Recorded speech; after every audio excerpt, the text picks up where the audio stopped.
Oto 7. już generacja Hyundai Elantry, samochodu, który z bezosobowego wózka na zakupy przepoczwarzył się w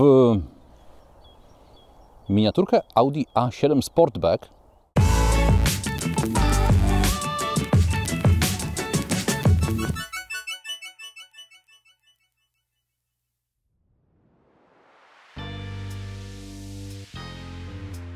Z tym Audi to nie przesada, bo szefem designu w Hyundaiu jest obecnie Luc Donkerwolke, który projektował samochody m.in. dla Audi, ale ma też na koncie modele Skody, Lamborghini, Seata czy Bentleya. Donkerwolke zastąpił w Hyundaiu innego projektanta Audi, Petera Schreiera. Za wygląd zewnętrzny 7. generacji Elantry odpowiedzialny jest Koreańczyk Beom-Soo Cho, ale wpływ designerów z grupy Volkswagena jest widoczny.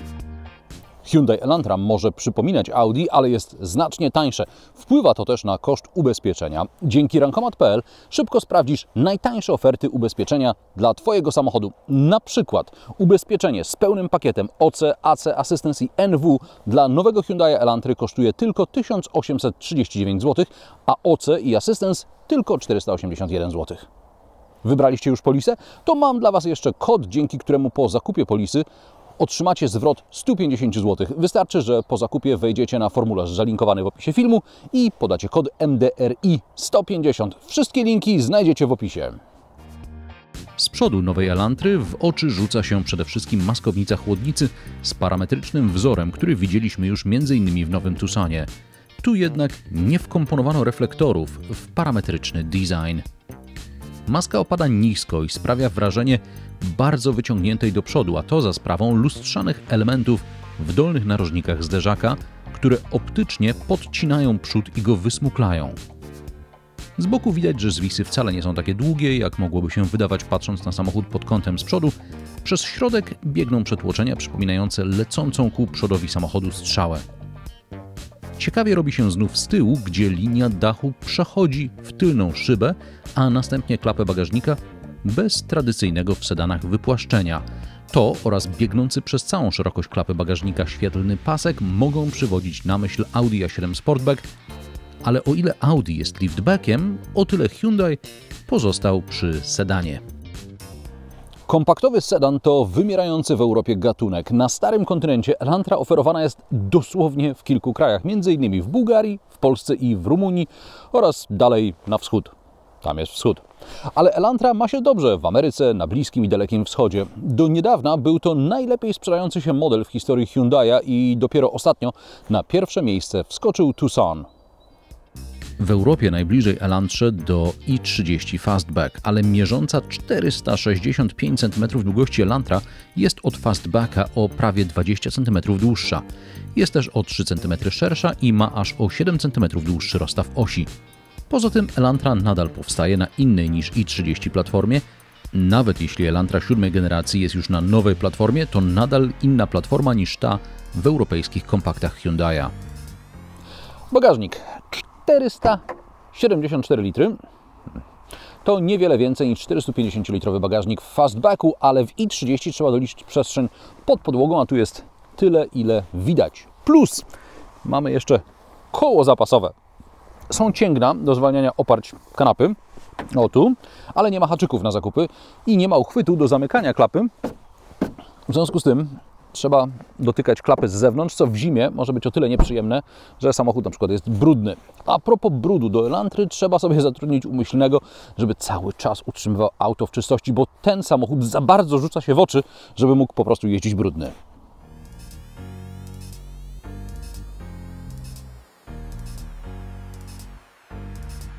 Na kanapie niewiele się dzieje, to znaczy jest sporo miejsca na nogi, wystarczająco miejsca nad głową. Są miejsca na butelki w drzwiach i uchwyty na napoje w podłokietniku. Nie ma przebicia do bagażnika. Boczne siedzenia są ogrzewane, jest nawiew klimatyzacji, ale nie ma portów USB. Od biedy można pociągnąć kabel z gniazda w podłokietniku. Kokpit Elantry robi wrażenie. Przez szczyt deski rozdzielczej ciągnie się panel, na którym są dwa wyświetlacze, wirtualne zegary przed kierowcą oraz system inforozrywki po środku. Ale pewnie już na wejściu Twoją uwagę zwróciło białe kółko po stronie drzwi. Na początku myślałem, że wyświetlane są na nim, nie wiem, może jakieś kontrolki, ale nie są. Potem pomyślałem, aha, to pewnie panel dotykowy. ale nie jest. Podobno to tylko element dekoracyjny, więc ja wymyśliłem jeszcze jedno zastosowanie. Taksówkarze często mają podpiętą od strony drzwi nawigację, więc proszę bardzo, podpinam ciach tu w to miejsce. Bardzo ładnie, trzyma się. O! Jest jak się patrzy. O! Jak taksówkarz. A propos telefonu, oczywiście właściwe miejsce na telefon znajduje się na dole środkowej konsoli. Jest tam bezprzewodowa ładowarka z wentylacją. Nad nią znajdują się dwa gniazda USB i 12V.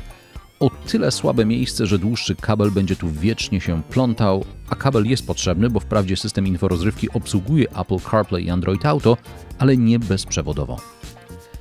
To kolejny model Hyundai'a z wgranymi dźwiękami natury, które włączają się za każdym razem, kiedy system nie znajduje poprzednio odtwarzanego źródła dźwięku. Czyli na przykład słuchasz czegoś przez Android Auto, wypinasz telefon i lecą dźwięki natury. Nie znalazłem jeszcze sposobu, aby to wyłączyć. Plus za fizyczne przyciski do obsługi niektórych funkcji systemu inforozrywki i klimatyzacji. Problem z tymi tuż pod wyświetlaczem jest taki, że zdarzyło mi się kilka razy niechcący nacisnąć przycisk media i wtedy włączają się, nie zgadniesz, dźwięki natury. Dźwignia zmiany biegów ma jeszcze fizyczne połączenie ze skrzynią, jest duża i wygodna, jeśli lubisz trzymać na niej dłoń, mimo że to automat. Za dźwignią są uchwyty na napoje. Z ciekawym patentem możesz wyciągnąć denka i je obrócić. W ten sposób uchwyty są głębsze lub płytsze. Dalej jest jeszcze podłokietnik ze schowkiem, a w nim znajduje się wspomniane wcześniej trzecie gniazdo USB.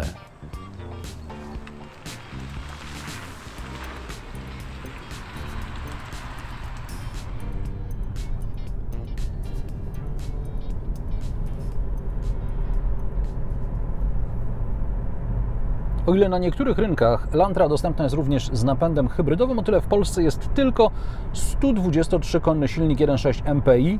Tak, Hyundai obciął kolejnych 5 koni mechanicznych. Tak, to silnik wolnossący, nawet bez systemu stop and start i bez żadnych udziwnień. Do wyboru skrzynia manualna lub CVT.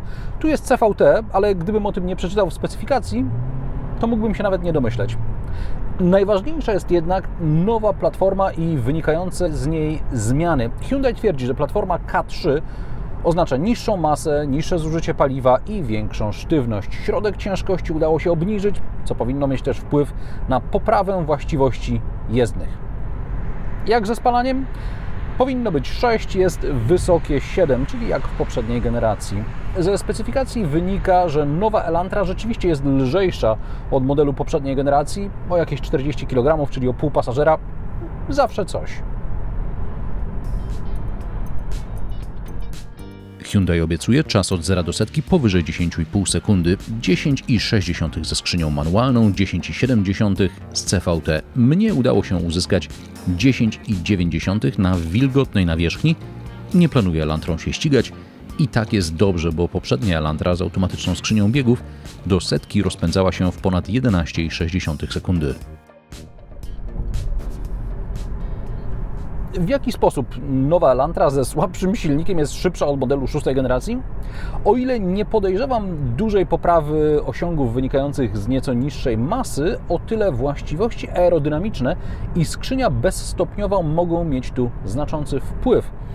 Zamiast tracić ułamki sekund na zmianę biegów, CVT płynnie dostosowuje przełożenie. Prowadzenie. Zanim przeczytałem w komunikacie prasowym o tej nowej platformie, zauważyłem, że coś jest lepiej, coś się zmieniło na lepsze.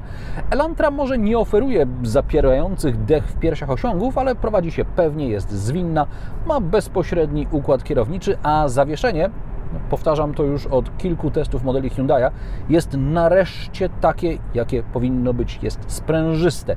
Koniec z tym takim głuchym dobijaniem, które było domeną samochodów koreańskiej marki jeszcze 10 lat temu. Wyciszenie jest przyzwoite, ale tu też pewnie wiele poprawiło się dzięki właściwościom aerodynamicznym. Widoczność jest niezła, fotele są komfortowe. Mógłbym Elantrą jeździć na co dzień, gdyby nie systemy wspomagające kierowcę. To ostatni bastion starego Hyundai'a. Wszystko wydaje dźwięki. Chcesz zmienić pas? Ostrzeżenie, że kilometr za tobą jest inny samochód. Omijasz studzienkę i zbliżasz się do krawędzi pasa? Ostrzeżenie. Kilometr przed tobą ktoś zaczyna hamować? Ostrzeżenie. W ustawieniach udało mi się przytłumić systemy na tyle, żeby zaczynały hałasować dopiero kiedy zagrożenie będzie widoczne na horyzoncie, a nie na drugiej półkuli.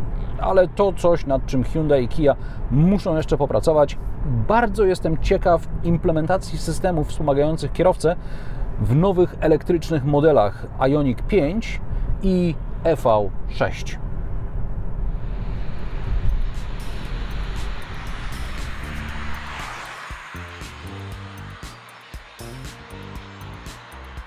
Ceny nowej Elantry zaczynają się od niecałych 80 000 złotych za wersję Modern z manualną skrzynią biegów. Są 3 wersje wyposażenia i każda dostępna jest zarówno z manualną skrzynią, jak i bezstopniową.